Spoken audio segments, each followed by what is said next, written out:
इसको लो बीपी के केस में इस तरीके से यूज़ करते हैं, ये मैंने बताया।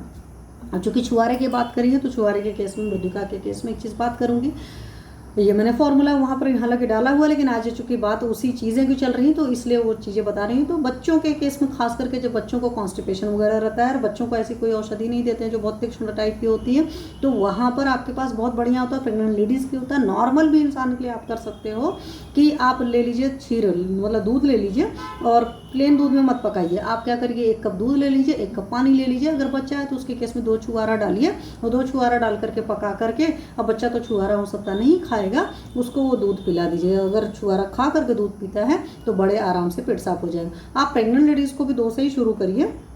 बहुत छोटा बच्चा है तो आप 1 छुहारा भी डाल सकते हो और वो छुहारा 5 तक भी ले जा सकते हो, देख सकते हो अमाउंट। तो क्या करेगा, क्योंकि प्रेगनेंसी में क्या होता है कि मधुर और शीतल औषधियाँ दी जाती हैं और घृत और क्षीर तो प्रेगनेंसी में दिया ही जाता है अच्छे से, तो वहाँ पर बहुत अच्छा अनुलोमों की तरह काम करता है और कोई साइड इफेक्ट नहीं होता, क्योंकि कोई वैसी मेडिसिन हम लोग प्रेगनेंसी में नहीं दे सकते। तो जो मुनक्का सिद्ध क्षीर है वो बहुत बढ़िया काम करता है। और अभी आपने देखा मुनक्का जी हमारे मूत्र जनन वगैरह के भी काम करते, किसमिस वगैरह, तो यूरिन वगैरह की भी जो ट्रबल है वहाँ पर भी, हालांकि उसके केस में तो हम सिंपल पानी देना पसंद करते हैं।